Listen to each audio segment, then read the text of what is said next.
నమస్తే. రిఫ్లెక్షన్ ముఖాముఖి కార్యక్రమానికి స్వాగతం, శుభస్వాగతం. ఈ మధ్యకాలంలో తెలంగాణలో గత 15 రోజుల నుంచి అనేకమైనటువంటి సమస్యలు, అది ప్రజల నుంచి వచ్చినటువంటి సమస్యలే కాదు, రాజకీయ నాయకుల నుండి ప్రజలకు వచ్చినటువంటి సమస్య. మీడియాలో ప్రతిదీ కూడా ఎక్కువగా చూపిస్తూ ఉంటారు. దానికి కొంత అర్థం, పరమార్థం ఉంది. అయితే చూపించేటువంటి దాన్ని, వాళ్ళు అంటున్నటువంటి మాటలకు ఎలాంటి పొందన ఉంది, వాస్తవికత ఎంతగా ఉంది అనేది మనతో పూర్తిగా విశ్లేషించడానికి జయసింహ గారు మన స్టూడియోకి విచ్చేశారు. వారు ప్రముఖ విశ్లేషకులు, ప్రముఖ జర్నలిస్టులు. వారికి మా రిఫ్లెక్షన్ న్యూస్ తరఫున మీకు స్వాగతం పలుకుతున్నాం సార్. Thank you. ఎన్నికల సమయంలోనే ప్రజలకు సందడి ఉంటుంది, ఆడియో అండ్ వీడియో. కానీ ఇప్పుడు నిరంతరం ఏదో ఒక హల్చల్ కనిపిస్తూనే ఉన్నది. ప్రధానంగా సార్, మన భారతీయులు, మన హిందువులు ప్రపంచ దేశాల్లో, ముఖ్యంగా గల్ఫ్ కంట్రీస్లలో, పాకిస్తాన్, బంగ్లాదేశ్లో ఉండేటువంటి పరిస్థితి లేదు. ఇక్కడ హిందువులు, అక్కడ మైనార్టీ, విపరీతమైనటువంటి దాడులు జరుగుతూ ఉన్నాయి.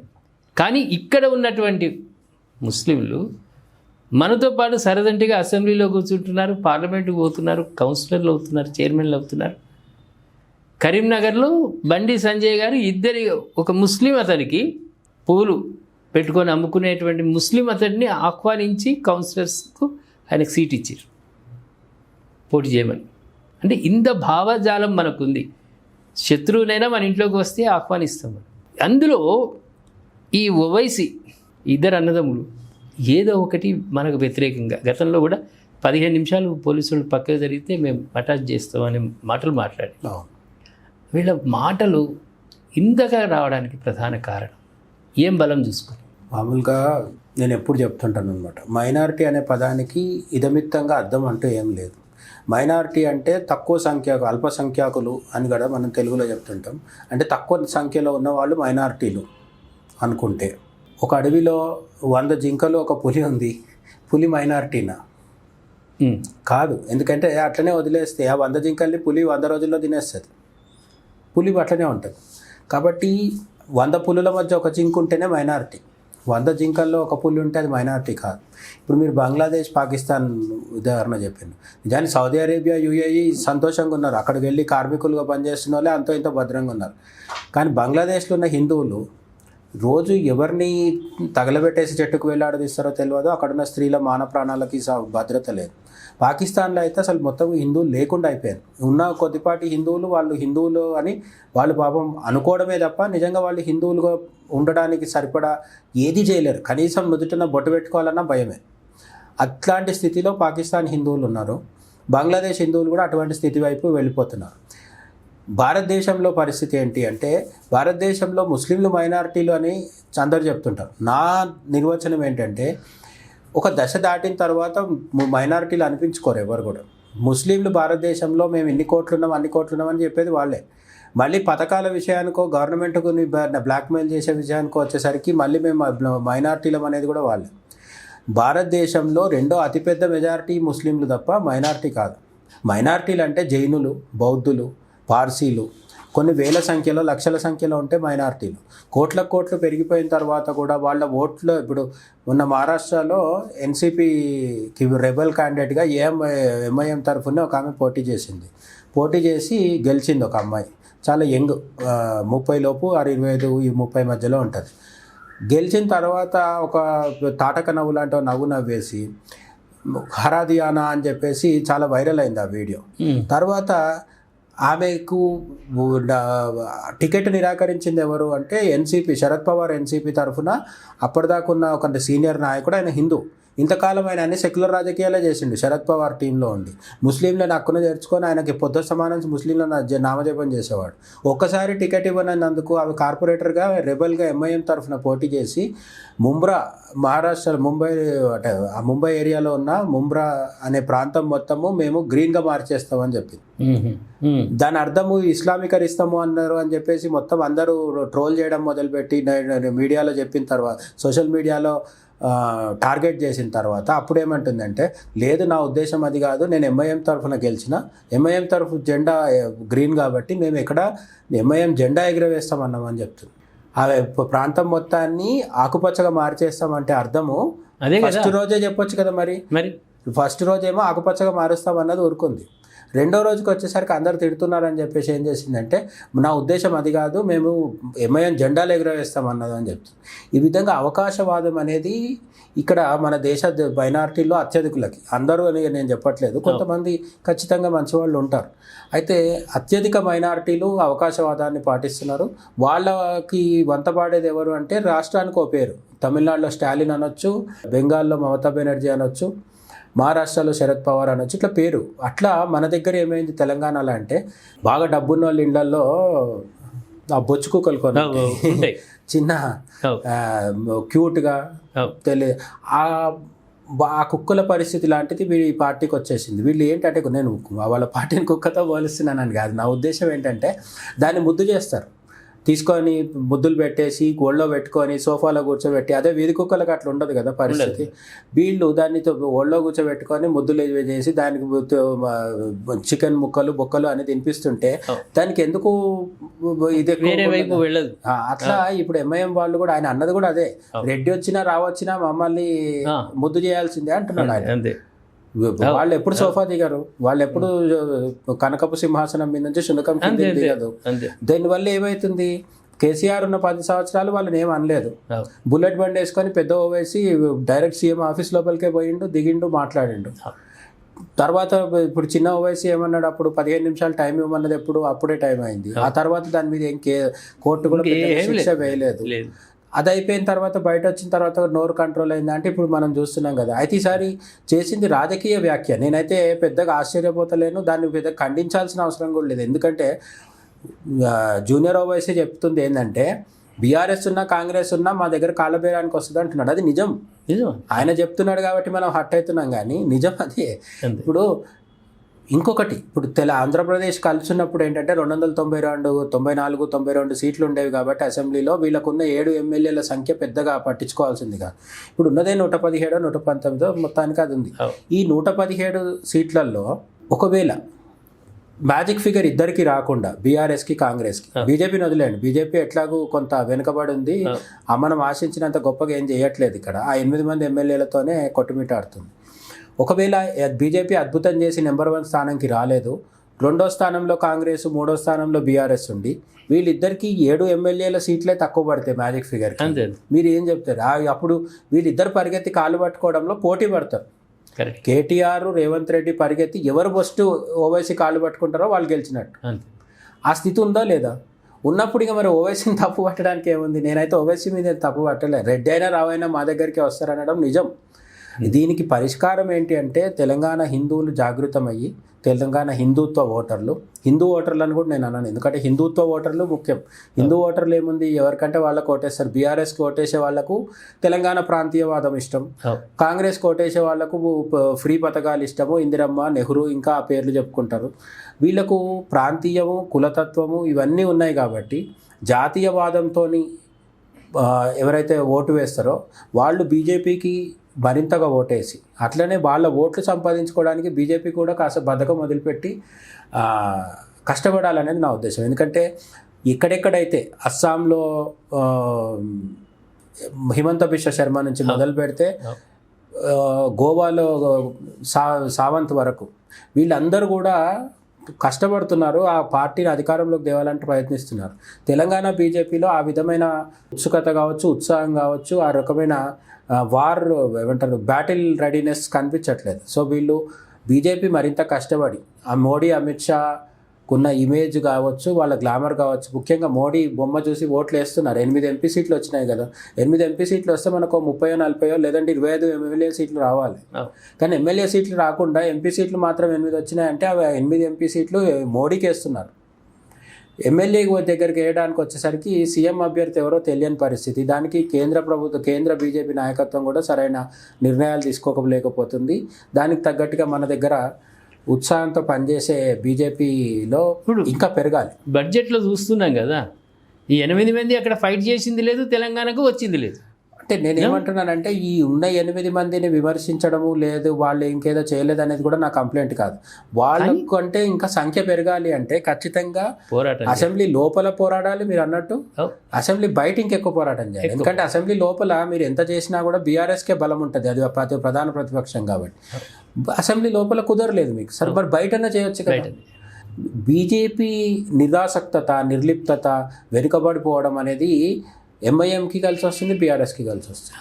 ఇది కొంత పొలిటికల్గా రాంగ్గా అంటే బీజేపీ అభిమానులు కూడా హర్ట్ చేయొచ్చు, కానీ ఇక్కడ నిజం అది. అంటే బీజేపీ పుంజుకుంటే అది బీఆర్ఎస్కో కాంగ్రెస్కో నష్టం కలిగిస్తుంది. At the same time BJP పుంజుకుంటే ప్రధానంగా నష్టపోయేది ఎంఐఎం. ఎందుకంటే ఇప్పుడు ఎంఐఎం నాయకుడు రావచ్చినా రెడ్డొచ్చినా మా కాళ్ళ దగ్గరికే రావాలి అని అన్నాడంటే అట్లా అనకుండా ఉండగలిగే ఆ ఏకైక స్థితి ఏముంటుంది, సినారియో ఎప్పుడు ఉంటుంది, బీజేపీ అధికారంలో ఉంటే వస్తుంది. బీజేపీ మాత్రమే ఎంఐఎంకి మందులాగా పనిచేస్తుంది, మిగతా 2 పార్టీలు చేయలేవు. రెండోది, ఇవాళ ముస్లిం నాయకుడు కూడా ఒక మాట మాట్లాడాడు.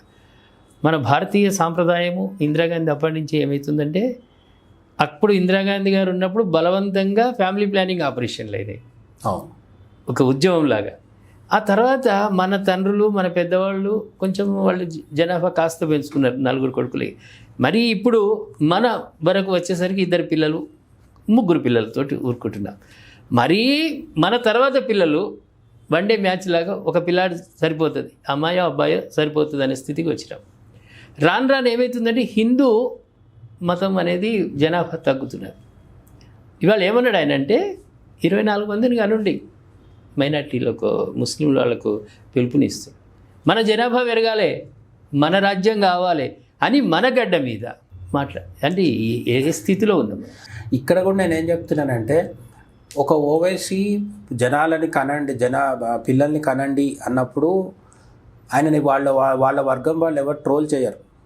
సరే నిజంగా కనరా వదిలేయండి. ఎందుకంటే ముస్లింలు కూడా 1947లో ముస్లిం కుటుంబాలలో ఎంతమంది పిల్లలు ఉండేవాళ్ళో ఇప్పుడు ఎంతమంది ఉన్నారో మనం పోల్స్తే కొంత మార్పు వచ్చింది. కానీ ఇప్పటికి కూడా వాళ్ళల్లో బహుభార్యత్వం ఉంటుంది, లేదంటే ఒక్కొక్కరికి ఎక్కువ మంది భార్యలు ఉండడం వల్ల వాళ్ళ అంటే ఒక పురుషుడికి అక్కడ కనీసం 5-6 ఉండడం అనేది సర్వసాధారణమైన విషయం. ఓల్డ్ సిటీ లోపలికి వెళ్ళి చూస్తే పేద కుటుంబాల్లో అయితే ఇప్పటికీ 12 మంది 8 మంది అట్లా ఉంటారు. మరి ఆ స్థితిలో ఉన్నా సరే మీరు ఇంకా కనండి అని ఓవైసీ చెప్తే అతన్ని ఎవరన్నా తిట్టారా ముస్లింలు? మీరు గమనించండి, తిట్టరు. పోనీ అంటే పొగడకపోవచ్చు, కొందరైతే పొగుడతారు కూడా. సరే పొగడని వాళ్ళు కూడా సైలెంట్గా ఉంటారు. కానీ అదే మన దగ్గర చంద్రబాబు నాయుడు నుంచి మొదలుపెట్టి సాక్షి మహారాజ్ అని మనకు బీహార్ కాదనుకుంటా, నార్త్ ఇండియాలో బీజేపీ ఎంపీ ఒక ఆయన ఉన్నాడు, కాషాయ వస్త్రాలు. ఆయన వరకు చాలామంది ఇప్పటికే చెప్పారు మీరు ఎక్కువ మందిని కనండి అని చెప్పేసి. ఎవరో దాకెందుకు, నేను కూడా చాలాసార్లు ఫేస్బుక్లో అక్కడెక్కడ పోస్టులు పెడుతుంటా. ఏమని అంటే తల్లి కోసం ఒకరు, తండ్రి కోసం ఒకరు, దేశం కోసం ఒకరు అన్న కనండి అని. లేదు దేశం కోసం ధర్మం కోసం ఒకరు, మీకోసం ఒకరిని కనండి అని చెప్పేసి. కానీ ఇప్పుడు పరిస్థితి ఏంటి అంటే కనేవాళ్ళు ఇష్టపడట్లేదు. వాళ్ళ వాదన ఏంటి, నువ్వు వచ్చి పెంచుతావా అని అడుగుతారు. వాళ్ళ ఖర్చులు ఎల్కేజీకే ₹1,00,000 అవుతున్నాయి, నువ్వు వచ్చి ఇస్తావా డబ్బులు అని అడుగుతారు.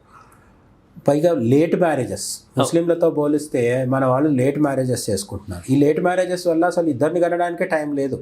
ఆ ఇద్దరిని కనడంలో కూడా మనకు వాళ్ళకు టెక్నికల్ సమస్యలు వచ్చి, హెల్త్ ప్రాబ్లమ్స్ వచ్చి, ఆ హాస్పిటల్ ఈ హాస్పిటల్, క్షేత్రాలు, బాబాలు, గురూజీలు, తాయెత్తులు అన్నీ అయిన తర్వాత ఒకడెవడో పుడతాడు. అప్పటికే ఒళ్ళు హూనమైపోయి ఇంకా చాలా అనుకుంటారు వీళ్ళు.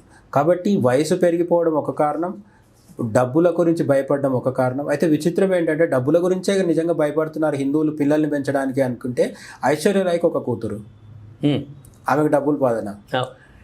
చంద్రబాబు నాయుడుకి ఒక కొడుకు, లోకేష్కి కూడా ఒకరే కొడుకు. అంటే నేనేమంటున్నానంటే డబ్బులు ఉన్నవాళ్ళు కనట్లేదు, డబ్బులు లేనివాడు నాకు డబ్బులు లేవనే చెప్తున్నాడు. మరి ఇవన్నీ అయితే మరి ముస్లింల సందర్భం పెరుగుతుంది కదా అంటే మన వాళ్ళకి ప్రధానమైన సమస్య ఇదే. ఈ దేశంలో ఇది 2026 3,026 సంవత్సరం అంటే 100 సంవత్సరాల తర్వాత హిందువుల జనాభా తగ్గిపోతుంది, ముస్లింల జనాభా పెరిగిపోతుంది అని చెబితే అది ఆందోళన కలిగించట్లేదు. అది వీళ్ళకు వ్యక్తిగత సమస్య కాదు. ఇప్పుడు బంగారం పోయింది అనగానే ఎవరైనా షాక్ అవుతాం. పక్కింటోళ్ళ బంగారం అంటే మన ముఖంలో రిలీఫ్ ఉంటుంది. అదే మీ ఇంట్లో బంగారం పోయింది అంటే మన ముఖం ఇంకా ఆందోళన చెందుతుంది. ఆ విధంగా మన వాళ్ళకి ఏంటంటే ఆ జనాభా తగ్గిపోవడం అనే సమస్య వాళ్ళ సొంత సమస్యగా భావించట్లేదు. జనాభా పోతే పోయింది, తగ్గిపోయింది, ముస్లింలు ఉంటారు, మనకేంటి నష్టం అనుకుంటున్నారు. ఉంటే కూడా తప్పులేదు. ఈ దేశం ముస్లింల పరమైన నాకు కూడా ఏం పెద్ద సమస్య లేదు, ఎందుకంటే పాకిస్తాన్ అయింది, బంగ్లాదేశ్ అయింది. కానీ ఈ 2026 సంవత్సరంలో ఉన్నవాడి మనవడి కొడుకో 3026 సంవత్సరంలో ఉంటాడు కదా. బంగ్లాదేశ్లో ఇప్పుడు తగలబెడుతున్నారు కదా, డెడ్ బాడీని తగలబెడుతున్నారు కదా, ఆడపిల్లల్ని రేప్ చేస్తున్నారు కదా. అట్లా ఈ భారతదేశంలో ఉన్న హిందువులే 50-100 సంవత్సరాల తర్వాత హత్యలకు, రేపులకు గురయ్యి హిందూ జాతి అంతరించిపోవడం అనేది విషాదం. కాబట్టి ముస్లింలు మెజారిటీ అయితే, ముస్లింల సంఖ్య పెరిగితే సమస్య లేదు, కానీ పెరిగిన తర్వాత వాళ్ళు ఎట్లా ప్రవర్తిస్తారు అనేది ఇప్పటికీ 50 దేశాల్లో నిరూపితమైంది. ఇరాన్లో పార్సీలు ఉండేవాళ్ళు ఏమైపోయినారు? ఈజిప్ట్లో ఏదే మతస్థులు ఉండేవాళ్ళు, మొదటి నుంచి ముస్లింలు ఉన్నారా? లేరు కదా. ఈజిప్ట్లో వేరే మతం ఉండేది. అట్లా అనేక జాతులు, అనేక నాగరికతలు, అనేక అంతరించిపోతేనే 50 దేశాల్లో ఇస్లాం ఉంది ఈరోజు. అయితే భారతదేశంలో, ఇండియాలో పరిస్థితి కూడా అదే జరుగుతుంది అని ఎంత చెప్పినప్పటికీ మన వాళ్ళకి ఆ 3 చేపల కథలో 3వ చేప లాంటి పరిస్థితి అనమాట. దాన్ని భవిష్యత్తులో మన పిల్లలు ఎలాంటి సమస్యలు ఎదుర్కొంటారో భవిష్యత్తు చెప్పాలి. ఎంఐఎం ఆల్రెడీ ఓవైసీ చెప్తున్నాడు, వినగలగాలి. ఓవైసీ చెప్తున్నాడు, మీరు వచ్చి మా కాలు పట్టుకుంటారని చెప్తున్నాడు కదా. ఇప్పుడు పొలిటీషియన్స్ పట్టుకుంటున్నారు, రేపు సామాన్య ప్రజలు కూడా పట్టుకోవాలి. వాళ్ళ మెజారిటీ ఉన్న అంటే ఇది ఫియర్ మాంగరింగ్ అంటారు. ఇదేదో భయం కల్పించి ఎదుటి వాళ్ళకి, హిందువుల్లో భయం కల్పించడానికి కాదు, నిజంగా ఉన్న పరిస్థితి. మన సంఖ్యని మనం కాపాడుకోవడం, ఎదుటి వాళ్ళని, ఇప్పుడు ముస్లింల మీద దాడి చేయట్లేదు, మనం ముస్లింల అస్తిత్వాన్ని ప్రశ్నించట్లేదు, వాళ్ళు ఉండకూడదు ఈ దేశంలో అనట్లేదు. ముస్లింలకు ఏ సమస్య లేదు. మీ జనాభాని మీరు పాటించడం అంటే, ఒక భార్య ఒక భర్త అంటే 2 మనుషులు, వాళ్ళు ఇంకొక 2ని కంటేనే తర్వాతి తరం సంఖ్య సమానంగా ఉంటుంది. ఇది పెద్ద మ్యాథ్స్ కాదు కదా, దీనికి రామానుజన్ వచ్చి చెప్పాలా? ఏం లేదు. 2 కంటేనే సంఖ్య ఉంటుంది. 2 కలిసి ఒకరిని కంటే ఇప్పుడు 80 కోట్లు ఉన్న వాళ్ళు నెక్స్ట్ తరంలో 40 కోట్లు అవుతారని అర్థం. అంత సింపుల్గా కాకపోయినా 50 ఏళ్ళకో 100 ఏళ్ళకో అదే జరుగుతుంది. అక్కడ సునామీలాగా సృష్టి జరుగుతూ ఉంటే మన భారతీయులు మడిగట్టుకొని కూర్చోవడం వల్ల రేపు వాళ్ళ మెజారిటీ పెరిగే అవకాశం. వాళ్ళు సునామీ అంటున్నారు, మన వాళ్ళు సున్నా అంటున్నారు. అది కూడా ఉంది, సున్నా అనే స్థాయి కూడా ఉంది. కొంతమంది ఉన్నారు పెళ్ళి అవ్వకుండా ఉండిపోయిన, ఇప్పుడు అంతెందుకు మళ్ళీ వీడియోలో నన్ను గుర్తుపట్టే వాళ్ళు అంటే కింద కామెంట్స్లో రాస్తారు, నాకే పెళ్ళి అవ్వలేదు కదా. సో పెళ్ళి అవ్వని వాడు, చేసుకొని వాడు కొంతమంది ఉంటారు. బట్ చేసుకున్నవాడు ధర్మబద్ధంగానన్నా, ఇప్పుడు పెళ్లి చేసుకునేది సంతాన ప్రాప్తి కోసమే తప్ప హనీమూన్కి పోవడానికి కాదు కదా, వంశం పెంచుకోవడానికి. అది ఆర్ఎస్ఎస్ భగవత్ కరడుగట్టిన హిందూవాది, చాలా నిష్ణాతుడు. దాంట్లో ఆయనకు నిరంతరం అదే. స్వర్ణోత్సవాలు చేసారు మొన్న మహారాష్ట్రలో, దానికి సల్మాన్ ఖాన్. సరే వీళ్ళు పిలిచిండ్రా, ఆయనకు భగవత్ మాటలు వినాలని అనిపించిందా, ఏదో జరిగింది అక్కడ, ఆయనకు సన్మానం. ఠాక్రే కంటే కరడుగట్టిన హిందూవాది అని అక్కడ ప్రకటన స్టేజ్ మీద. దీన్ని ఏమంటాం మరి? మోహన్ భాగవత్ గారు అంటే మీరు ఆయన గురించి చెప్తూ ఏమన్నారంటే కరడు కట్టిన అన్నారు కదా. నిజంగా మోహన్ భాగవత్ గారు హిందుత్వవాది అనడంలో సందేహం లేదు. అయితే ఇక్కడ ఈ మన లెఫ్ట్ మేధావులు కావచ్చు, రచయితలు కావచ్చు, కవులు కావచ్చు, కొంతమంది సినిమా వాళ్ళు కావచ్చు, వీళ్ళందరూ కలిసి చేసిన ప్రచారం వల్ల ఆర్ఎస్ఎస్ అనగానే ఒక మతోన్మాద సంస్థ అని, కరడుగట్టిన హిందువులని, ఇటువంటి పదజాలం వాడడం అనేది మనకు అలవాటైపోయింది. కానీ బీజేపీ అట్లాగే ఆర్ఎస్ఎస్ ఈ 2 కరడుగట్టినవి కాదు. జనాలకు అర్థం కావాల్సింది ఏంటంటే మితవాద హిందుత్వమే వీళ్ళది. నిజానికి ఇప్పుడు అందరూ రాహుల్ గాంధీ అయితే పదే అబద్ధం చెప్తాడు. ఏంటంటే సావర్కర్ ఆర్ఎస్ఎస్ మనిషి అంటాడు, గాడ్సే ఆర్ఎస్ఎస్ మనిషి అంటాడు. నిజానికి సావర్కర్, గాడ్సే ఇద్దరు తమ జీవితకాలంలో చేసిన కంప్లైంట్ ఏంటంటే ఈ ఆర్ఎస్ఎస్ అనేది చేతకాకుండా ఉంది, వీళ్ళు ఇంకా ఉధృతంగా ప్రవర్తించాలి. ఇప్పుడు మీకు ప్రజ్ఞా సింగ్ ఠాకూర్ ఉన్నారు కదా, ఆమె జైల్లో ఉన్నారు. ఆమె నిజంగా బాంబు పెట్టలేదు, ఆమె మీద నిరాధారమైన ఇది చేసి అఫిడవిట్ పెట్టగండి ఛార్జ్షీట్ వేయకుండా 8 ఏళ్ళు ఆమెని హింసించారు శారీరకంగా. కానీ ఆమెది ఆర్ఎస్ఎస్ కాదు. మీరు గమనించి చూడండి, హిందుత్వ తరఫున ఉధృతంగా స్వతంత్రానికి ముందు స్వామి శ్రద్ధానంద ఉన్నారు కదా, ఆర్య సమాజ్ ద్వారా చేశారు. ఏదైతే గర్వాప్సీలు కానీ, ఏదైతే మతహింస జరుగుతున్నప్పుడు రోడ్డు మీదకి వచ్చి గొడవపడ్డ వాళ్ళు కానీ, ఇటువంటి వాళ్ళందరూ చాలా అతి తక్కువగా మాత్రమే ఆర్ఎస్ఎస్తో ఉంటారు. ఆర్ఎస్ఎస్ ఎప్పుడు కూడా వ్యక్తి నిర్మాణం కోసం పనిచేస్తుంది. వ్యక్తిత్వ నిర్మాణం కోసం పనిచేస్తుంది. తుఫాన్లు వస్తే వీళ్ళు సహాయ కార్యక్రమాలు చేస్తారు. ఎడ్యుకేషన్ సిస్టమ్, సరస్వతి శిశు మందిర్లు ఉంటాయి. అంటే ఎక్కడ కూడా హింసకి తావులేని విధంగానే ఆర్ఎస్ఎస్ ముందుకు పోతుంది. ఆర్ఎస్ఎస్ అనేది కరడుగట్టిన అతివాద సంస్థ అనేది కేవలం రాహుల్ గాంధీ ప్రచారం తప్ప నిజం కాదు.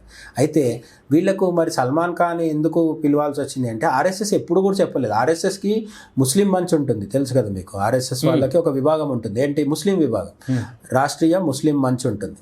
అంటే దాంట్లో ముస్లింలు కూడా వెళ్ళొచ్చు. మోహన్ భాగవత్ గారు చెప్తుంది అదే, క్రిస్టియన్లు, ముస్లింలు, బౌద్ధులు, సిక్కులు, జైనులు ఎవరిని మేము రావద్దని చెప్పట్లేదు, రండి అనే చెప్తున్నారు.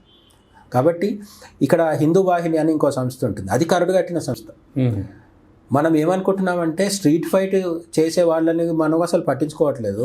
ఆర్ఎస్ఎస్ రాజ్యాంగానికి లోబడి ఎక్కడా కూడా రాజ్యాంగాన్ని బ్రేక్ చేయకుండా, అందుకనే అన్ని నిషేధాలని తట్టుకొని ఉంటుంది. నేను ఇక్కడ ఏంటంటే ఆర్ఎస్ఎస్ని నెగిటివ్గా చెప్పట్లేదు, పాజిటివ్గా చెప్తున్నాను. మన దేశంలో నెహ్రూ కాలంలో, ఇందిరా కాలంలో, రాజీవ్ గాంధీ, చివరాఖరికి సోనియా కాలంలో, యూపీఏ కాలంలో కూడా బ్యాన్ అవ్వకుండా ఎందుకు ఉండగలిగింది అంటే రాజ్యాంగాన్ని తూచా తప్పకుండా పాటిస్తుంది కాబట్టి. ఏ ఒక్క చట్ట వ్యతిరేక కార్యక్రమం చేసినా ఆర్ఎస్ఎస్ని బ్యాన్ చేయడానికి కాంగ్రెస్ ఎప్పుడు సిద్ధంగా ఉండవు. అటువంటి రాజ్యాంగానికి లోబడి పనిచేసే సంస్థ కాబట్టి ఆర్ఎస్ఎస్ ఎవరిని కూడా కాదన్నదు. అందులో సల్మాన్ ఖాన్ కూడా ఒకరు. సల్మాన్ ఖాన్ కాదా, నేను ఆ ఫోటోలు చూస్తున్నాను, మధుర్ భండార్కర్ లాగా ఎప్పుడూ బీజేపీతో ఉండేవాళ్ళు. రవీనా టండన్ కావచ్చు, ప్రీతి జింతా, ఇటువంటి వాళ్ళందరూ ఎప్పుడు బీజేపీకి అనుకూలంగా ఉంటారు. అదే సడన్గా ఇప్పుడు కాషాయ వస్త్రాలు ధరిస్తున్న వాళ్ళు ఎవరంటే శిల్పా శెట్టి, సల్మాన్ ఖాన్, రణబీర్ కపూర్, వీళ్ళందరూ కొత్తగా కొంత ఆర్ఎస్ఎస్కి, బీజేపీకి దగ్గరగా మూవ్ అవుతున్నారు. దీని వెనుక రెండు కారణాలు ఉన్నాయి. ఒకటి, 2014లో మోడీ గెలిచినప్పుడు వీళ్ళు ఏమనుకున్నారంటే బాలీవుడ్లో ఉన్నవాళ్ళు, కరణ్ జోహర్ కావచ్చు, వీళ్ళందరూ 2019లో ఓడిపోతాడులే అనుకున్నారు. వాజ్పేయి 4 ఏళ్ళు 5 ఏళ్ళు పరిపాలించి నెక్స్ట్ టైం రాలేదు, మన్మోహన్ సింగ్ అయ్యాడు కదా, సోనియా గాంధీ అధికారంలోకి వచ్చింది కదా, వీళ్ళు అట్లా పోతారనుకున్నారు. 2019లో 303 సీట్లు వచ్చినాయి. సో 10 ఏళ్ళు పూర్తయింది. 10 ఏళ్ళు పూర్తయినాక కొంత మారినప్పుడు బాలీవుడ్లో వచ్చిన మార్పు ఏంటంటే 2014కి ముందు కాషాయ వస్త్రం వేస్తే విలన్, బొట్టు పెట్టుకున్నవాడు విలన్. మీకు చాలా పాత సినిమాల్లో సలీం జావేద్ రాసినప్పుడు ఈ మధ్యన ఎవరో గుర్తించి చెప్పారు, సలీం జావేద్ 24 సినిమాలకు రచయితలుగా పనిచేస్తే అందులో 21 సినిమాల్లో హిందువే విలన్. అట్లాంటి ఒక ఎజెండాతో పనిచేసేవాళ్ళు వాళ్ళు.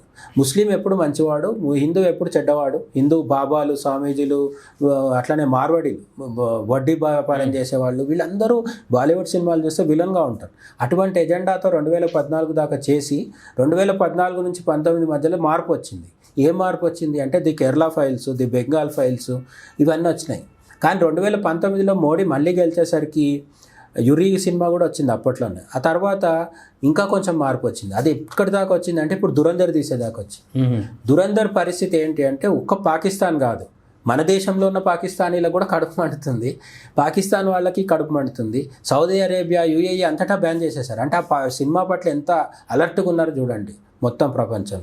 సో ఇప్పుడు 2019 నుంచి 24 అయిపోయినాక 2024లోనే మోడీ ఓడిపోతారేమో అని ఆశపడ్డారు. 2 సీట్లు తగ్గినాయి కానీ కాలేదు, 240 వచ్చినాయి మనకి. ఈ 240 రావడం వల్ల 430 అందరికీ మారక తప్పని పరిస్థితి అనమాట. వీళ్ళు ఇప్పుడు ఏంటి, బాలీవుడ్లో కరణ్ జోహర్, రణబీర్ కపూర్, మీరు చెప్పిన సల్మాన్ ఖాన్, వీళ్ళందరూ అక్కడికి వచ్చారు అంటే అర్థం నేను నిజంగా మనసు మారి హిందుత్వాన్ని అర్థం చేసుకొని ఈ దేశాన్ని ప్రేమిస్తున్నామని చెప్పడానికి వచ్చి ఉంటారని నేనైతే అనుకోవట్లేదు. ఈ కరణ్ జోహర్, సల్మాన్ ఖాన్, లేకపోతే ఇటువంటి వాళ్ళందరూ, మొన్న రణబీర్ కపూర్, వీళ్ళందరూ మొన్నటి వరకు సెక్యులర్సే. ఇప్పుడు కూడా వాళ్ళు ఏం హిందుత్వవాదులు కాదు. పిలిచారు కాబట్టి మోహన్ భగవత్ పక్కకి వెళ్ళి కూర్చున్నారు. కూర్చోవడం కూడా ఎందుకు కూర్చున్నారంటే దీని వెనుక ఒక కీలకమైన పరిణామం జరిగింది. 2024లో మోడీ 3వసారి వచ్చిన తర్వాత అప్పుడే హిందుత్వవాద రాజకీయాలు కేంద్రంలో ప్రభుత్వం ఉండొచ్చు పోవచ్చు, కానీ 2014లో మోడీ ఢిల్లీలో కాలుపెట్టిన తర్వాత ఆయనకు ఒక 5 ఏళ్ళు పట్టింది. 2019 తర్వాత నుంచి దేశం మొత్తం మీద దృష్టి పెట్టారు వాళ్ళు. ఒక్కొక్కటి కంచుకోటలు బద్దలు కొడుతూ వస్తున్నారు. అట్లా మొన్న జరిగింది ఏంటంటే బీఎంసీ ఎన్నికలు జరిగినప్పుడు ఉద్ధవ్ ఠాక్రే చేతుల నుంచి 33 సంవత్సరాల తర్వాత బీఎంసీ పోయింది, బాంబే మున్సిపల్ కార్పొరేషన్. అయితే ముంబై, ఢిల్లీ తర్వాత దేశ రాజధాని తర్వాత ఆర్థిక రాజధాని ప్రధానం. దాని మీద పట్టు సాధించే క్రమంలో బీజేపీ రాజకీయ పావులు గదుపుతూ అక్కడ బీఎంసీలో మేయర్ పదవిని కూడా సంపాదించుకోగలిగింది, పొలిటికల్గా మూవ్స్ చేస్తుంది. మరి దాని వెనుక ఆర్ఎస్ఎస్ ఉద్దేశం ఏమై ఉండొచ్చు అంటే ఇప్పుడున్న జనరేషన్ జెన్జీ ఏదైతే ఉందో వీళ్ళు ఆర్ఎస్ఎస్లో ఉన్న మోహన్ భగవత్జీ చెప్తే వినడం కంటే సల్మాన్ ఖాన్ చెప్తేనే ఎక్కువ వింటారు. అటువంటి పరిస్థితిలో మనం ఉన్నాం, మన దేశం ఉంది. కాబట్టి సినిమా వాళ్ళని కూడా ఇన్ఫ్లుయెన్స్ చేసి కొంత దేశభక్తికి వాళ్ళు వచ్చేమి ఓంకారం ఉచ్చరించేసి గాయత్రి మంత్రం చదవాలని మనం కోరుకోవట్లేదు. కానీ అట్లీస్ట్ భారతదేశానికి పాకిస్తాన్కి గొడవ అయితే పాకిస్తాన్ తరఫున ఉండకుండా ఉంటే మనం అదే 10,000 మనకి. వీళ్ళు వాళ్ళకు సపోర్ట్ చేసేలాగా కూడా ఉంటారు కొన్నిసార్లు. అటువంటి వాళ్ళు బాలీవుడ్లో చాలా మంది ఉన్నారు. బాలీవుడ్ ద్వారా బాంబే మీద అంటే ముంబై మీద పట్టు సాధించడానికి ఆయన పిలుచుంటారని నేను అనుకుంటున్నాను. అయితే ఒక్క కాషన్ మాత్రం ఉంది, ఏంటంటే ఎప్పుడైతే సినిమా వాళ్ళు దగ్గరకు వస్తారో ఆ ప్రతి రాజకీయ నాయకుడు కూడా పతనం మొదలవుతుంది. రాజకీయ నాయకుడు కావచ్చు, ఆర్ఎస్ఎస్ లాంటి సంస్థలకైనా సరే సినిమా వాళ్ళకి గ్లామర్ ఉంటుంది. ఆ గ్లామర్ వల్ల ఏమవుతుందంటే మనకు కొంత ఉపయోగం ఉన్నప్పటికీ దానివల్ల నెగిటివిటీ కూడా వస్తుంది. అంటే చూసేవాళ్ళు ఇప్పుడు మోహన్ భాగవత్ పక్కన సల్మాన్ ఖాన్ని చూసినప్పుడు అంటే పాజిటివ్గా తీసుకున్న వాళ్ళ సంఖ్య తక్కువ ఉంటుంది. ఎప్పుడైనా అది సహజంగా వచ్చేటువంటిది సార్, ఆ సంశయం అనేది సహజంగా వచ్చేది. ఇప్పుడు మన తెలంగాణలో కూడా ఒక యువ నాయకుడు ఉండేవాడు, అధికారంలో ఉన్నప్పుడు ప్రీ రిలీజ్లకు పిలిస్తే కూడా వెళ్ళిపోయాడు.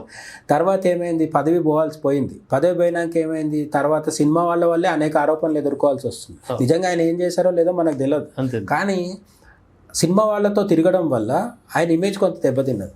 ఇట్లా ఈ మోహన్ భాగవత్ గారు కానీ వీళ్ళు ఎవరైనా అంటే వాళ్లకు మనం చెప్పడానికి అసలు అవసరం లేదు. బికాజ్ వాళ్ళు ప్రపంచము చరిత్ర చాలా చూసి వచ్చారు కాబట్టి వాళ్ళకి తెలుసు ఎవరిని ఎట్లా హ్యాండిల్ చేయాలో తెలుసు.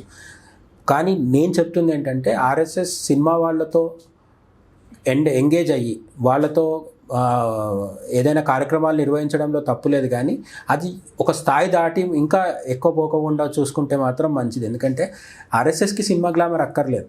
ఇప్పుడు కృష్ణుడికి నెమలీకి ఉంటుంది, ఫ్లూట్ ఉంటుంది, సుదర్శన చక్రం ఉంటుంది. ఏది ఇంపార్టెంట్? సుదర్శన చక్రం ఇంపార్టెంట్. ఆర్ఎస్ఎస్కి స్వయం సేవకులు ఇంపార్టెంట్, కార్యకర్తలు ఇంపార్టెంట్. అది సుదర్శన చక్రం లాంటిది. ఢిల్లీలో ఉండే ముంబైలో ఉండే ఎమ్మెల్యేలు ఎంపీలు అందరూ ఫ్లూట్ లాంటి వాళ్ళు. ఈ సినిమా వాళ్ళు నెమలిక లాంటి వాళ్ళు. ఉంటే మంచిది, లేకున్నా నష్టం లేదు. వాళ్ళకు ఎంత తొందరగా మేకప్ చేసుకుంటారో అంత ప్యాకప్ కూడా అవుతారు. రేపు ఒక్కసారి రేపు ఎప్పుడన్నా ఢిల్లీలో వేరే ప్రధాని వచ్చాడంటే అంత మారిపోతుంది. అది మారి రైట్ సార్. రెండోది మీరు సరే ఒక రకంగా ఇది భవిష్యత్తు నిర్ణయం చేసుకోవాలి, వాళ్ళని మనం ఎంతవరకు దగ్గర తీసుకోవాలి అనేది భవిష్యత్తు చెప్తుంది. నా ఉద్దేశం ఏంటంటే పూర్తిగా ఇగ్నోర్ చేయలేము, అది అట్లా అని చెప్పి నెత్తి మీద పెట్టుకోకూడదు అనమాట. రాహుల్ గాంధీ గురించి సందర్భం వచ్చింది మనకు. పిల్లాడంటే మరీ చిన్న పిల్లాడు కాదు, మంచి వయసులో ఉన్నవాడు, 55 అట్లుంటాడు. ఒక పరంపరగా వస్తున్నటువంటి రాచరికం వారిది. మరీ మధ్య పిల్లాడిలాగా నరవాణి రచించిన పుస్తకము ఆయన ఇంతవరకు రాసిండు తప్పితే ఎక్కడ ప్రింటింగ్ ఇయ్యలేదు, ఆన్లైన్లో పెట్టలేదు, ఎక్కడ కూడా. వచ్చిండు పుస్తకం పట్టుకొని చైనా యుద్ధం సమయంలో బార్డర్ దగ్గర ఏదో జరిగింది అది అమెరికా భారత్ ఒప్పందం దాని మీద కూడా నరేంద్ర మోడీ సిగ్గుందా అది అని మాట్లాడి ఆ పిల్ల చేష్టలు అందామా పెద్ద చేష్టలు అందామా? రేపు ప్రధాని కావాలనే అనుకున్న వాళ్ళకి ఇది అర్హతనా? ఇప్పుడు మీరు చెప్పిన వాటిలలో నరవణే అనే ఒక పదం వచ్చింది. ఈ నరవణే అంటే మాజీ మన సైన్యాధికారి, ఆర్మీ చీఫ్ నరవణే. తెలుగులో ఇంకో పదం ఉంటుంది, నరం లేని వాణి అని. నరం లేని వాణి అనేది రాహుల్ గాంధీ సొంతం. నరం లేని నాలిక అంటాం కదా, అట్లా ఆయన ఏదంటే అది మాట్లాడగలుగుతారు. నరం లేని వాణితో నరవణే గురించి కూడా అట్లనే మాట్లాడాడు నా ఉద్దేశం. ఇంకోటి, మీరు పిల్లాడు అన్నారు కదా, మీరు ఎప్పుడన్నా యోగిజీని పిల్లాడు అనగలుగుతారా? మీకు ఎప్పుడన్నా అసలు అనాలనిపించిందా?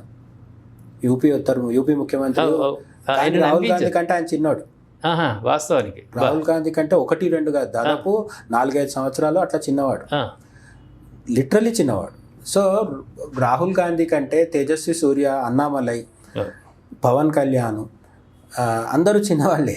మనం రాహుల్ గాంధీనే చిన్నవాడని ఎందుకు అనుకుంటున్నామంటే అతను చిన్నవాడనే ఇమేజ్ని జాగ్రత్తగా కాపాడుకుంటున్నాడు. లేటెస్ట్గా ఎట్లా కాపాడుకున్నాడో మీకు చెప్తాను. ప్రహ్లాద్ జోషి అని మనకు కేంద్ర క్యాబినెట్లో మినిస్టర్ ఉన్నాడు. ఆయన ఏదో పార్లమెంటు దీంట్లో బయట క్యాంప్ ఓపెన్ ఏరియాలో ఉన్నాడు, మీడియా ముందు ఉన్నాడు. ఈయన వచ్చి ఆయన చేయబట్టుకొని లాగుతున్నాడు. ఏం చెప్తారు చెప్పండి? అంతకుముందు ఎప్పుడు మోడీని హక్ చేసుకున్నాడు.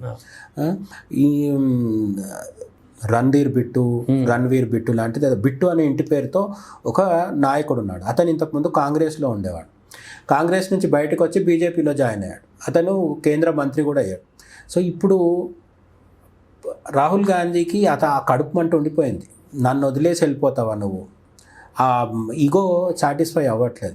మొన్న ఏంటి పబ్లిక్లో ఆ పార్లమెంటు ద్వారం దగ్గర ఏదో ధర్నా రాస్తారు, నిరసన అని చెప్పి నిలబడ్డారు. అక్కడికి ఈ పంజాబీ మాజీ కాంగ్రెస్ నాయకుడు, ప్రస్తుత బీజేపీ నాయకుడు అక్కడికి వచ్చాడు. అతను రాలేదు, అతను వెళ్తున్నాడు లోపలికి. ఇతను అడ్డుకుంటాడు. రాహుల్ గాంధీ, నువ్వు గాంధీల వంశస్థుడివి, సరే నీకు పర్సనల్గా నాకు రాహుల్ గాంధీ మీద ఏ ఒపీనియన్ ఉన్నప్పటికీ నువ్వు ఎవరి వారసుడివి? నెహ్రూ వారసుడివి, ఇందిరాగాంధీ వారసుడివి, రాజీవ్ వారసుడివి. మీ అమ్మ సోనియా కూడా ఇటలీ నుంచి వచ్చినప్పటికీ ఆమె గంభీరంగా 10 ఏళ్ళు నడిపింది దేశాన్ని. అది బాగా నడిపిందా లే, అది విమర్శలు ఉంటాయి. అక్కడ 10 ఏళ్ళు ఆమె జనం నమ్మారు కదా. మౌనముని ప్రధాని అంటే గాంభీర్యంలో రాహుల్ గాంధీ కంటే సోనియా గాంధీ చాలా బెటర్. అయినా అవేవి లక్షణాలు రాలేదు ఈయనకి. నేనేమంటున్నానంటే, మీరు మోడీతో పోల్చి అమిత్ షాతో పోల్చమని కూడా చెప్పట్లేదు. మీ సొంత నెహ్రూ కానీ, రాజీవ్ కానీ, ఇందిరా కానీ ఇట్లా ప్రవర్తించారా? ఎందుకు అట్లా? ఒక వ్యక్తి లోపలికి పార్లమెంట్లోకి నడుచుకుంటూ వెళ్తుంటే అతన్ని అడ్డుకొని నువ్వు ట్రైటర్వి అంటున్నాడు. ట్రైటర్ అంటే అదే మోసగాడివి, లేదంటే నమ్మక ద్రోహివి అని అంటున్నాడు. నీ స్థాయి నువ్వు ఎల్ఓపి, లీడర్ ఆఫ్ అపోజిషన్. పైగా కాంగ్రెస్ పార్టీకి నువ్వు ఎంత కాదన్నా మల్లికార్జున ఖర్గే ఉన్నా నువ్వే నాయకుడు, అది అందరికీ తెలిసిన విషయం. అటువంటి స్థాయిలో ఉండి ఒక వ్యక్తిని పార్టీ నుంచి వెళ్ళిపోయాడనే కడుపుమంటతో అతన్ని అడ్డుకొని నువ్వు మోసగాడివి అది ఇది అని మాట్లాడితే అతను ఏమన్నాడు? నువ్వు దేశద్రోహివి అన్నాడు చివరికి. ఎందుకు అనిపించుకోవడం? ఇదంతా మీడియా ముందు జరిగింది. ఇట్లా జరగడం వల్ల ఏమవుతుందంటే రాహుల్ గాంధీ ఇమేజ్ అంతకంతకు పడిపోతుంది. అతన్ని ఎవరు సీరియస్గా తీసుకోవట్లేదు. ఇంతకు ముందంటే సరే బీజేపీ కావాలని ట్రోల్ చేస్తుంది ఇతన్ని, బీజేపీ మీడియా ఐటీ సెల్ చేస్తుంది, ఇట్లా అదొకటి ఉంటుంది, ఏది ఆలుగడ్డ పెడితే బంగారం వస్తుంది అంటాడు. అది నిజం కాదు, ఫేక్. అది వేరే వీడియో నుంచి కావాలని కట్ చేసి బీజేపీ ఐటీ సెల్ వైరల్ చేసింది అని అన్నారు. సరే, అది అంటే ఆ విషయంలో రాహుల్ గాంధీ అమాయకుడు, అతన్ని మోసం చేశారని. ఇప్పుడు ఇవన్నీ ఏంటి మీది? ఒక ప్రధాన ప్రతిపక్ష నాయకుడిగా ఉండి ఎవరినంటే వాళ్ళ దగ్గర పోయి చేతులు పట్టుకొని రావడము, దేశాన్ని మోసకారివి, నమ్మక ద్రోహివి అని మీడియా సాక్షిగా అనడము. అండ్ ఆ పార్లమెంట్కి వచ్చినప్పుడు కూడా ఆ టీషర్టు, ఆ ప్యాంటు, ఒక డ్రెస్కి సెన్స్ లేకుండా, అది వేసుకోవద్దని కాదు, టీషర్ట్ వేసుకోవద్దని కాదు, కానీ ఒక నియోజకవర్గానికి నువ్వు ప్రతినిధివి. ఒక నియోజకవర్గము, ఒక పార్టీ, ఒక వంశము, నీకు అన్ని నెత్తి మీద ఉన్నాయి కదా. ఒక మిగతా ఎవరికి లేదు. ఇప్పుడు మోడీ వాళ్ళ ఫ్యామిలీ, మోడీ తాత ప్రధాని కాదు, మోడీ వాళ్ళ తండ్రి ప్రధాని కాదు, కానీ నీకు అట్లా కాదు. నీ వంశం చాలా గొప్పదని చెప్పుకుంటున్నావు నువ్వే. దానికి తగ్గట్టుగా నా ప్రవర్తించట్లేదు. ఈ ప్రవర్తించకపోవడం వల్ల ఏమవుతుందంటే ఎప్పటికీ ప్రధాని చేసే సాహసం చేయలేకపోతున్నారు జనాలు. నిజానికి మోడీ నచ్చని వాళ్ళు దేశంలో చాలామంది ఉన్నారు.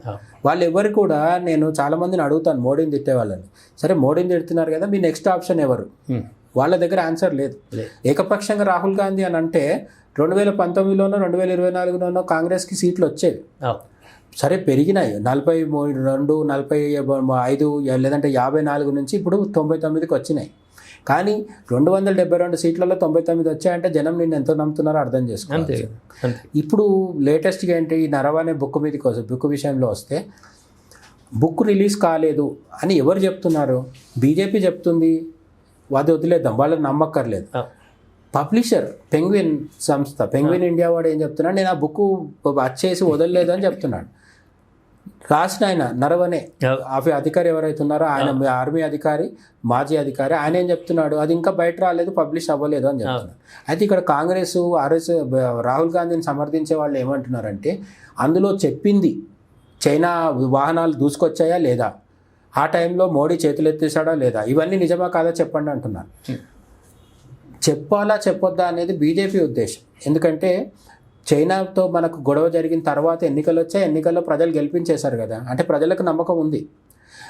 అక్కడ జరిగిన దాని విషయంలో బీజేపీ చెప్తుంది ఏంటి, మీకు ఫ్రీ హ్యాండ్ ఇస్తున్నాను. ఇది బీజేపీతో పాటు మన బుక్ రాసిన సైన్యాధికారి కూడా అదే చెప్తున్నాడు, ఆఫీసర్. ఏమని, మోడీ మాకు ఫ్రీ హ్యాండ్ ఇచ్చాడు అని అర్థం. ఫ్రీ హ్యాండ్ ఇవ్వడం అంటే చేతులు ఎత్తేయడం కాదు కదా. మీకు ఏది నచ్చితే అది చేయండి, దానివల్ల వచ్చే పర్యవసానాలు నేను భరిస్తానని మోడీ చెప్తున్నారు.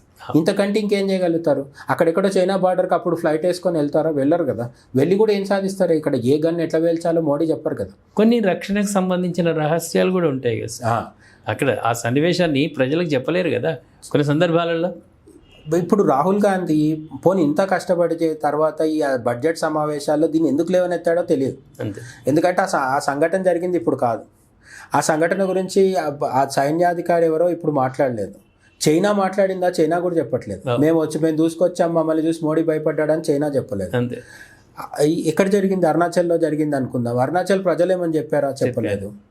ఏ విధంగా కూడా ఇది ఇప్పుడు సంబంధం ఉన్న సమస్య కాదు. బడ్జెట్ వచ్చింది. ఈ రాహుల్ గాంధీ పేదల నాయకుడు అని చెప్తారు, జననాయకాన్ని మధ్య పిలుచుకుంటున్నారు వాళ్ళది వాళ్ళే. జయరాం రమేష్, కేసీ వేణుగోపాల్ వీళ్ళందరూ రాహుల్ గాంధీని ఏమంటున్నారంటే జననాయకుడు అంటున్నారు. తమిళనాడులో ఒక జననాయకుడు బయలుదేరాడు కొత్తగా, సినిమా ఆయన విజయ్, ఈయన ఇంకో జననాయకుడు. ఇప్పుడు వీళ్ళు ఈ జననాయకుడు అని చెప్పుకుని ఆయన బడ్జెట్ వచ్చినాక మరి బడ్జెట్లో పేదలకు జరిగిన అన్యాయం కదా నువ్వు మాట్లాడాలి. ఎందుకు ఈ గోల, చైనా గోల? పోనీ నువ్వు చెప్పింది నిజమై ఉంటే మరి భూమి చైనా ఆక్రమించుకుంటే ఆ విషయం ఇంతకాలం దాచిపెట్టలేం కదా.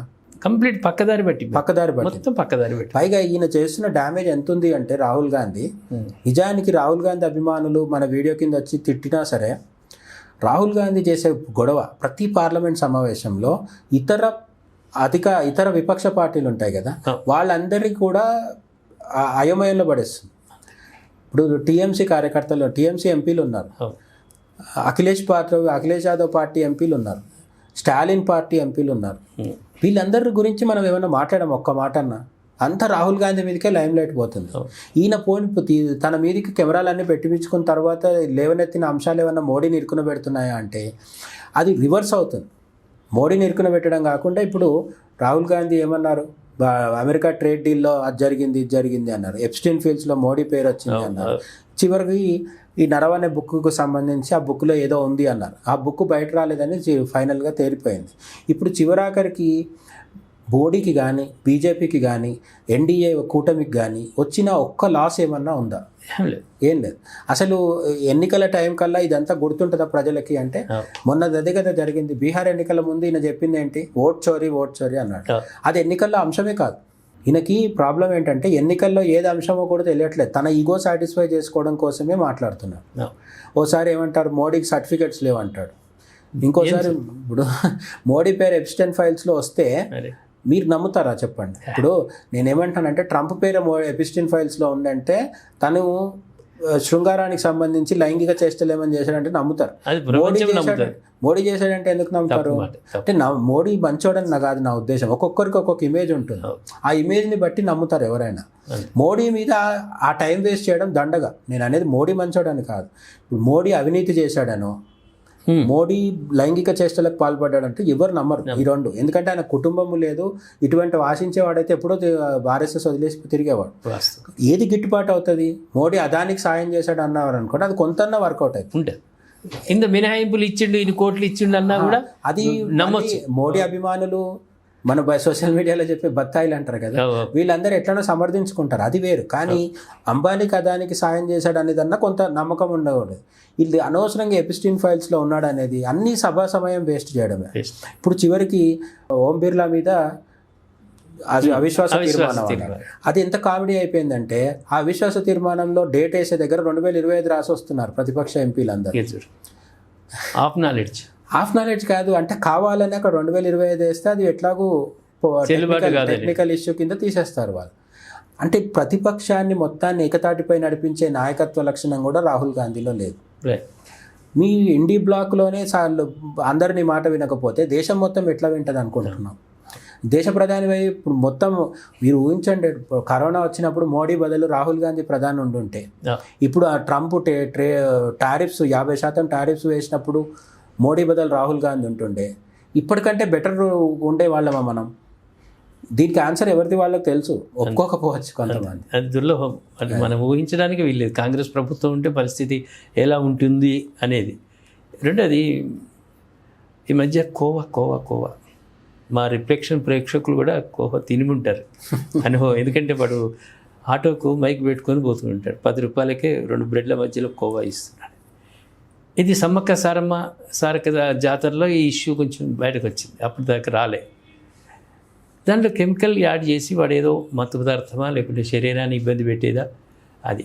రెండో తెగ ఏంటంటే ఓవైసీ సంబంధించిన మతస్థుల తయారు చేస్తున్నారు, సప్లై చేస్తున్నారు, బాగా వైరల్ అవుతుంది.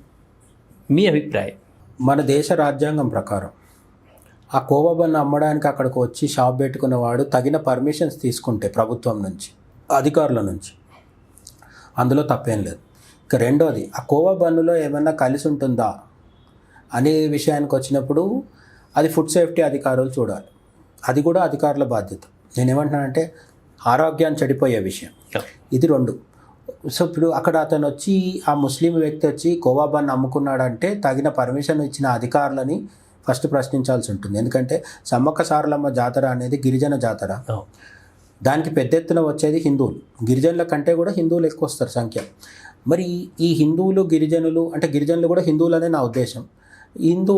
గిరిజనులతో కలుపుకున్న హిందూ సమాజం జరుపుకునే జాతరలో ఈ ముస్లిం వ్యాపారులు వచ్చి అమ్ముకోవడానికి పర్మిషన్ ఎందుకు ఇస్తున్నారు అనేది ఇంపార్టెంట్. ఎందుకంటే ఇది మతపరమైన అంశం కాబట్టి అక్కడ అన్ని మతాల వాళ్ళు వచ్చి చేసుకోవచ్చని రాజ్యాంగం చెప్పింది, అందులో డౌట్ లేదు. కానీ అడ్మినిస్ట్రేషన్ పరంగా క్షేత్రస్థాయిలో ఇటువంటివి పర్మిషన్ ఇవ్వడం వల్ల ఇబ్బందులు వస్తాయి అని చెప్పి అధికారులు ఊహించలేదా? మనకు నార్త్ ఇండియాలో కూడా ఒకసారి జరిగింది. యూపీలో కావడి యాత్ర అని చెప్పి వాళ్ళు చేస్తుంటారు. అక్కడ నీళ్లు మోసుకొచ్చి ఉత్తరాది వాళ్లకు శ్రావణ మాసం అంటే మనకంటే ఒక నెల ముందు వస్తుంది వాళ్ళకి. శ్రావణ మాసంలో వాళ్ళు శివుడికి నీళ్లు తీసుకొచ్చి అభిషేకం చేస్తారు. కొన్ని వందల కిలోమీటర్లు అట్లా నడుస్తూ వస్తారనమాట. వాళ్ళు వచ్చేటప్పుడు ఈ దాబాలు ఉంటాయి అక్కడ, వాళ్ళు ఫుడ్ తినడానికి. అక్కడ ఉల్లిపాయలు కూడా వేయకుండా మేము వండుతున్నామని చెప్పి బోర్డులు పెట్టుకొని అక్కడ దాబాలు నడిపిస్తున్నారు వాళ్ళు. ఈ శివభక్తులు అది నిజమే అనుకొని తింటున్నారు. అయితే తీరా చూస్తే కౌంటర్ మీద ఉండేది కానీ ఆ ఓనర్ కానీ ముస్లిం. బోర్డు మాత్రము శివుడి పేరు మీద, అమ్మవారి పేరు మీద, నంది పేరు మీద ఇట్లా పెడుతుంటారు, గణపతి పేరు మీద పెడుతుంటారు. అప్పుడు యోగిజీ చెప్పింది ఏంటంటే నువ్వు ఏ పేరైనా పెట్టు, పేరు పెట్టుకునే అధికారం నీకుంది కదా, ఆ బోర్డుకు మీద ప్రొపరేటర్ ఎవరో ఆ పేరు రాయని చెప్పాడు. అది పెద్ద వివాదమైంది.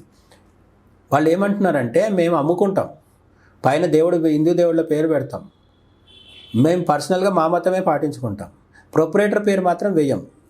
నువ్వు ఎందుకు దాచిపెడుతున్నావు? అంటే ఇప్పుడు ఒక ముస్లిము అమ్మే వస్తువులు తిని శివుడికి పూజ చేయడానికి వెళ్ళడం అనేది మడి పాటించే వాళ్ళ దృష్టిలో అది కరెక్ట్ కాదు.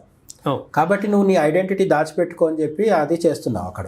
ఇది పెద్ద వివాదమైంది అక్కడ. మొత్తానికి అది అట్లా కొనసాగింది. సీజన్ అయిపోయింది, అక్కడికి అయిపోయింది. అక్కడ యోగి కట్టి చర్యలు తీసుకున్నారు.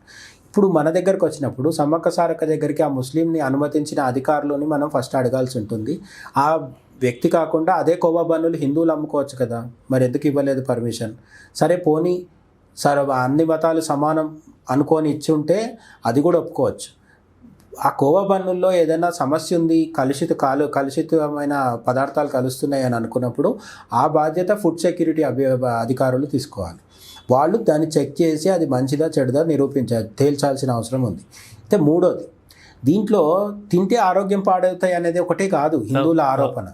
ఇప్పుడు ఆ కోవా బన్నులు తయారు చేసేవాడు దాన్ని ఎంగిలితో కలుషితం చేస్తున్నాడని, ఉమ్ముతున్నాడని, లేకపోతే ఇంకేదో చేస్తున్నాడని ఆరోపణలు ఉన్నాయి. కొన్ని వీడియోస్ కూడా వచ్చాయి. చాలా బేకరీల్లో బిస్కెట్లని నాలుకతో నాకడం అని కానీ ఇవన్నీ చేస్తున్నారు. ఆ వీడియోలు వైరల్ అయినప్పటి నుంచి ఏంటంటే ఈ పర్టికులర్ కమ్యూనిటీ వాళ్ళ మీద చాలామందికి అనుమానాలు ఉన్నాయి.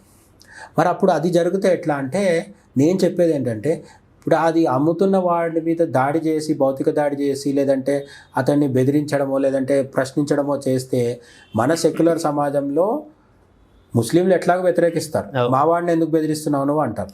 సగం మంది హిందువులు కూడా మనల్ని అంటారు, నువ్వెవరి పోయి వాడిని బెదిరించడానికని. కాబట్టి హిందువులకు ఉన్న ఆప్షన్ నా ఉద్దేశంలో ఏంటంటే, మీకు నచ్చకపోతే కొనుక్కొని తినడం మానేయండి. వాడిని ప్రశ్నించడం మొదలు పెడితే మాత్రం వివాదం జరుగుతుంది. ఆ వివాదాన్ని మనం ఎదుర్కోవడానికి సిద్ధంగా ఉంటే చేయొచ్చు.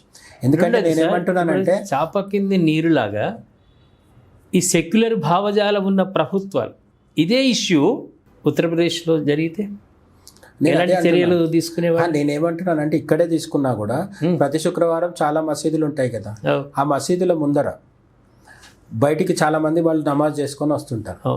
హిందువులు కూర్చొని అరటిపళ్ళలో ఇదే కోవా బన్నులు హిందువులు అమ్ముకుంటే ఊరుకుంటారా? ముస్లిం సమాజం వాళ్ళ మసీదుల దగ్గర, దర్గాల దగ్గర, ఈవెన్ చర్చిల దగ్గర హిందువులు వెళ్ళి వ్యాపారం చేసుకుంటే ఒప్పుకునే పరిస్థితి లేనప్పుడు మరి గుళ్ళ దగ్గర వాళ్ళు ఎందుకు ఉండాలి? టీటీడీలో వాళ్ళు ఎందుకు ఉండాలి? ప్రతి దైవస్థానానికి సంబంధించిన ప్రభుత్వ ఉద్యోగులుగా వాళ్ళు ఎందుకు ఉండాలి? ఇది ప్రశ్నించే హక్కు హిందువులకు ఉంటుంది కదా. ఇప్పుడు సెక్యులరిజం అంటే 2-వే ఫ్లో ట్రాఫిక్ ఉండాలి. మీరు సమ్మక్క సారక్క దగ్గరకు వచ్చి అమ్మినట్టే మరి ప్రతి మసీదు ముందర కూడా హిందువులు పెట్టుకొని ఇస్తారా? అది సాధ్యం కాదు. మన దేశంలో ఏమవుతుందంటే సెక్యులరిజం హిందువులు పాటించాలి, మైనారిటీలేమో వాళ్ళ మతం పాటిస్తారు. అంతే. ఇది కొత్త విషయం కాదు, ఇది ఎప్పటి నుంచో జరుగుతుంది. కోవబ్బన్ అనేది కొత్తగా జరిగిన ఇంకొక ఉదంతం అంతే. ఇటువంటివి ఆగుతాయా అంటే హిందువుల్లో చైతన్యం వచ్చే ధరకు ఆగవు. నేను ఏమంటానంటే ఇప్పుడు సమ్మక్క సారక్క దగ్గర అసలు పర్మిషన్ ఇచ్చిన దగ్గర నుంచి మొత్తం వెనక్కి పోయి తరిచి చూడాలి. అందరూ కారణమే దీనికి. అంతే. అతను వచ్చింది కూడా పోను అక్కడ ఆ సమ్మక్క సారక్క ఉన్న ఊరికి లోకల్ అతను కాదు, ఎక్కడో వేరే దూరం నుంచి వచ్చి అమ్ముతున్నాడు. అంత దూరం నుంచి అక్కడికి అతను వచ్చి అమ్ముకుంటానని అడిగితే పర్మిషన్ ఇచ్చిన వాళ్ళకి ఫస్ట్ ఆలోచన ఉండాలి కదా. పోలీసులు ఉంటారు, అధికారులు ఉంటారు, ఎండోమెంట్ అధికారులు ఉంటారు, లేదంటే తర్వాత నేను చెప్పినట్టు ఫుడ్ సేఫ్టీ అధికారులు ఉంటారు. వీళ్ళు ఎవ్వరూ పట్టించుకోకుండా వదిలేసినప్పుడు హిందుత్వవాద సంస్థలు వచ్చి గోల చేస్తే అది అప్పటిదప్పుడు వివాదం అవుతుంది తప్ప శాశ్వత పరిష్కారం అవ్వదు. ప్రజలు దీని మీద ఒక నిరంతర నిఘా పెట్టాలి. ఇప్పుడు ముస్లింలు వాళ్ళకి హలాల్ సర్టిఫికెట్ లేని వస్తువులు ఏవి తినరు. అది మార్కెట్ అవనివ్వండి, ఎయిర్పోర్ట్ అవనివ్వండి, అమెరికా అవనివ్వండి. అప్పుడు ఏం చేస్తున్నారు, శాకాహార వస్తువుల్లో కూడా హలాల్ వేసి పంపిస్తున్నారు. పతంజలి బాబా రామ్దేవ్ కంపెనీ కూడా పతంజలి హలాల్ వేసి సౌదీ అరేబియాకి ఎక్స్పోర్ట్ చేస్తారు. ఎప్పుడైతే మీరు పట్టుదలగా ఉండి ఒక యూనిటీతో ఉంటారో అప్పుడు వాళ్ళు లొంగుతారు. ముస్లింల నుంచి నేర్చుకోవాలి కూడా. నేను ఏమంటున్నానంటే ముస్లింలను వ్యతిరేకంగా గొడ్డిగా వ్యతిరేకించి తిట్టడం వల్ల ఉపయోగం లేదు. వాళ్ళు కోవబ్బన్ నమ్మొద్దు అని మనం చెప్పడం కాదు. ఫస్ట్ వాళ్ళు హలాల్ విషయంలో వాళ్ళు ఎంత స్ట్రిక్ట్గా ఉంటున్నారో మీరు అదే విధంగా స్ట్రిక్ట్గా ఉండి అక్కడ కోవబ్బన్నులు కాదు ఇంకేది అమ్మినా సరే మేము తినము అని నిర్ణయించుకుంటే బిజినెస్ లేకపోతే ఎవరు రారు. అది గుర్తించాలి. వాస్తవం. మా రిఫ్లెక్షన్ ప్రేక్షకులు కూడా ఈ ప్రోగ్రాం నుంచి వాళ్ళు కూడా కోవబ్బన్ బంద్ చేస్తారు. ఏదో 10 రూపాయలకు వస్తుందని. ఈ దేశంలో హిందువులు తింటున్న అసలైన కోవబ్బన్ సెక్యులరిజం. ఇది చిన్న 10 రూపాయల కోవబ్బన్ తప్ప నష్టం లేదు. ఇది నెహ్రూ కాలం నుంచి ఇప్పటిదాకా తింటూనే ఉన్నారు. ఆ సెక్యులరిజం అనే కోవబ్బన్ తినడం మానేయండి, అప్పుడు బాగుపడతాం. నిజమే సార్. ఆ సెక్యులర్ భావజాలం వెళ్ళిపోవాలి. అందరూ సమానమే. అందులో ప్రత్యేకంగా మన న్యాయం అన్యాయాన్ని గుర్తించి ప్రభుత్వాలు మెలిగితేనే భవిష్యత్తు ఉంటుంది. సార్ మీతో చాలా అంశాలు చర్చించుకోవాలని ఉంది, కానీ మళ్ళీ ఒక ఎపిసోడ్లో ఎందుకంటే కంప్లీట్ విందు భోజనం ఒక్కసారి తింటే జీర్ణం కాదు. మీతోటి మళ్ళీ షేర్ చేసుకోవాలి, పంచుకోవాలని ఆ తాపత్రయం మాకు ఉంది, ప్రేక్షకులు ఉంది. మళ్ళీ ఎపిసోడ్లో మరొక కొత్త అంశాలతో మళ్ళీ మీ ముందుకు రావడానికి ప్రయత్నం చేస్తాను. మీకు వచ్చినందుకు ప్రత్యేకంగా ధన్యవాదాలు తెలియజేస్తూ ఈ రిఫ్లెక్షన్ న్యూస్ ముఖాముఖి కార్యక్రమం ఇంతటితో సమాప్తం. మరో కార్యక్రమంలో మళ్ళీ కలుద్దాం. షేర్ చేయండి, కామెంట్ రూపంలో మా ఇద్దరి చర్చా కార్యక్రమాల కామెంట్ రూపంలో మాకు తెలియజేయండి. సబ్స్క్రైబ్ చేసుకోండి. సెలవు.